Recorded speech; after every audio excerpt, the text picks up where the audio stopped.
ये जो हक है ये इस देश के नौजवान का हक है, जो यहाँ रिसोर्सेज हैं वो इस देश के लोगों का हक है। तो आप बाहर से लोगों को ला रहे और उनको वो हक दे रहे, लिहाजा हम हर हालत में इसकी मजम्मत करते हैं और ऐसे कानून हम नहीं मानते हैं, नहीं मानते और नहीं मानते। देखिए, सबसे पहले ये बदकिस्मती है इस देश की, जहां देश के नौजवानों की तरक्की और रोजगार की बात होनी चाहिए, वहीं बाकी देशों से लोगों को बुलाने की बात चल रही है। एक तो ये बात। दूसरी बात, अगर देखा जाएगा हमारे देश में बहुत ज्यादा बेरोजगारी है।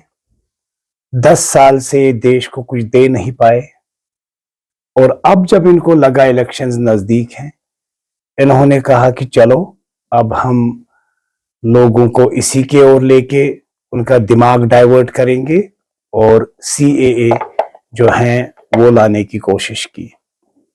मैंने भी अपने साथियों से, अपने दोस्तों से बात की और ये जाना कि आखिर ये सीएए है क्या, क्यों ये अफगानिस्तान, बांग्लादेश और पाकिस्तान के माइनॉरिटीज को यहां ला रहे हैं। क्या इन्होंने अपने देश के युवाओं के मसले हल किए? क्या इन्होंने अपने देश की महंगाई पे कोई काम किया पिछले 10 साल से? क्या भारतीय जनता पार्टी ने यहां देश में माओं, बेटियों, बहनों का ख्याल किया पिछले 10 साल से? हमारे देश में दिन ब दिन हिंसा बढ़ता जा रहा है, जुल्म बढ़ता जा रहा है और ये बाकी देशों से लोग ला रहे हैं। ठीक है, अब इन्होंने बाकी देशों से लोग लाए, अगर इन्होंने दरवाजा खोला, मैं कहता हूं कम से कम 1-1.5 करोड़ लोग आएंगे। मुझे बताइए वो लोग कहां रहेंगे, वो क्या खाएंगे, वो कहां रुकेंगे, जब इनको उन लोगों के पास रोजगार नहीं है जो लोग देश में रहते हैं।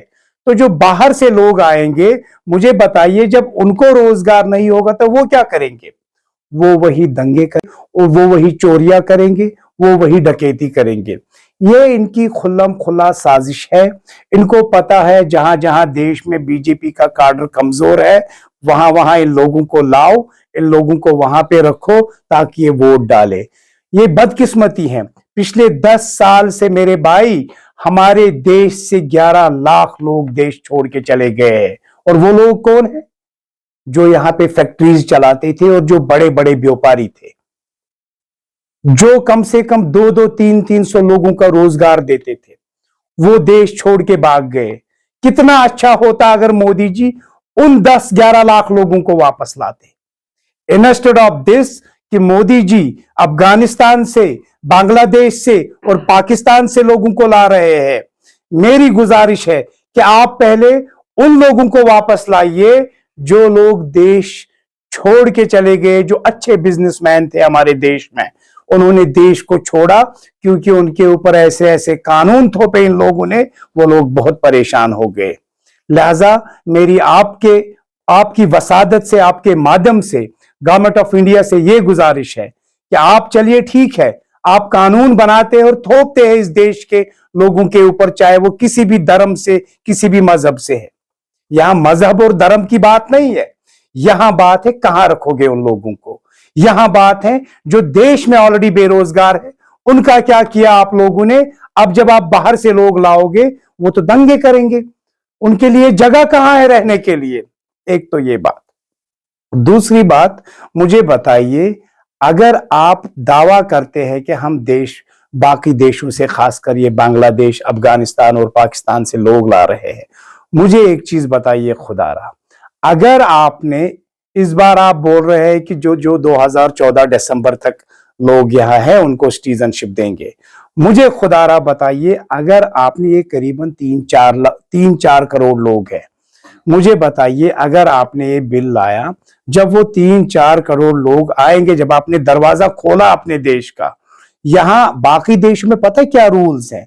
बाकी देशों ने अपनी बाउंड्रीज को इतना टाइट किया है, इतना टाइट किया है कि ताकि बाहर से कोई बंदा ना आए हमारे देश, क्योंकि ये जो हक है ये इस देश के नौजवान का हक है, जो यहाँ रिसोर्सेज हैं वो इस देश के लोगों का हक है।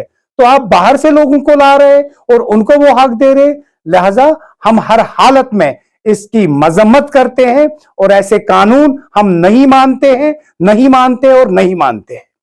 आम आदमी पार्टी के लिए हमने बार बार ये मीडिया में बोला है, आम आदमी पार्टी के लिए अभी इलेक्शन लड़ने से ज्यादा जरूरी है देश बचाना। हम भी दावा कर सकते थे, बाकी स्टेट्स में हम भी लड़ सकते थे, हम यूपी में भी लड़ सकते थे, हम हरियाणा में भी, अगर हरियाणा में 10 सीट्स है, हमने एक ही सीट पे लड़ा। क्यों? आप खुद सोचिए, दिल्ली में हमारी सरकार है, हमने वहां पे कांग्रेस के साथ जो है सीट शेयरिंग की है। हम इंडिया अलायंस का एक हिस्सा है। जम्मू कश्मीर में जो भी पॉलिटिकल पार्टी इंडिया अलायंस का हिस्सा होगी, हम उनको सपोर्ट करेंगे, ये क्लियर है। हम इंडिया अलायंस के हर उस पार्टनर को सपोर्ट करेंगे जो बिना कोई लालच देश को बचाने की बात करेंगे, जम्मू कश्मीर को बचाने की बात करेंगे। हाँ, अब अगर पिछले कुछ दिनों से मैं देख रहा हूं सोशल मीडिया पे या न्यूज में भी आया, कुछ पॉलिटिकल पार्टीज एक दूसरे के ऊपर ऐसे इल्जामात लगा रहे हैं और ऐसे दावे करते हैं कि अभी किसी का मैंने सुना, उन्होंने कहा कि ये लोग एक हफ्ते से पॉलिटिक्स में हैं, दूसरे का मैंने सुना वो बोलता है कि ये लोग एक हफ्ते से पॉलिटिक्स में। तो मुझे नहीं लगता है कि जो किसी स्टेट का लीडर हो उसको ऐसी बातें करनी चाहिए। इनको अभी अपने कुर्सियों से ज्यादा ये सोचना चाहिए कि जम्मू कश्मीर कैसे आगे बढ़ेगा।